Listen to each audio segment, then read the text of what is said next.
Hello, അപ്പോൾ എൻ്റെ പുതിയ വീഡിയോയിലേക്ക് എല്ലാവർക്കും സ്വാഗതം. ഇന്ന് ഞാൻ വന്നിട്ടുള്ളത് ഒരു നാടൻ ഇറച്ചിക്കറിയുടെ റെസിപ്പിയുമായിട്ടാണ്. അപ്പോൾ ഇത് വയ്ക്കാനായിട്ട് നമുക്ക് വേറെ പാത്രമൊന്നും എടുത്ത് ഉള്ളി വഴറ്റേണ്ട ആവശ്യമൊന്നുമില്ല.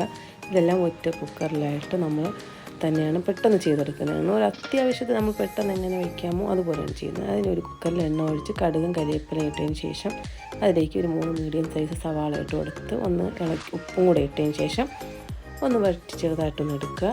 ഇനി ഇതിലേക്ക് ഇഞ്ചി, പച്ചമുളക്, വെളുത്തുള്ളി ഇവയെല്ലാം കൂടെ ചേർത്ത് ഒന്ന് അരച്ചെടുത്തത് ഒന്ന് ഇട്ട് കൊടുക്കുക.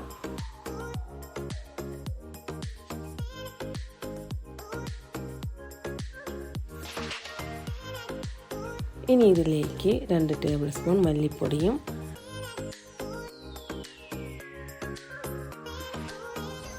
1/2 ടീസ്പൂൺ അളവിൽ മഞ്ഞൾപ്പൊടി ഇട്ട് കൊടുക്കുന്നുണ്ട്. ഇനി ഇതിലേക്ക് 2 ടീസ്പൂൺ അളവിൽ ഇറച്ചി മസാല ഉണ്ടല്ലോ അതും കൂടി ഇട്ട് ഒന്ന് നന്നായിട്ടൊന്ന് ഇളക്കി കൊടുക്കുക. ജസ്റ്റ് ഒന്ന് ഈ സവാളയിലായിട്ട് ഈ മസാലകളെല്ലാം ഒന്ന് പിടിക്കണം, അത്ര തന്നെയാണ്. ഇനി ഇതിലേക്ക് നമ്മുടെ ഇറച്ചീനെ ഒന്ന് ഇട്ട് കൊടുത്ത് തട്ടി കൊടുത്തതിന് ശേഷം കുക്കർ അടച്ച് വെച്ച് ഇതിലൊന്ന് വിസിൽ കേൾപ്പിച്ചെടുക്കുക. ഞാനിവിടെ 6 വിസിൽ കേൾപ്പിച്ച് കൊടുത്തിട്ടുണ്ട്. ഇനി ഇതിലേക്ക് 1 ടേബിൾ സ്പൂൺ അളവിൽ മല്ലിപ്പൊടി ചേർത്ത് കൊടുക്കുന്നുണ്ട്. നന്നായിട്ടൊന്ന് തിളപ്പിച്ചെടുക്കുക.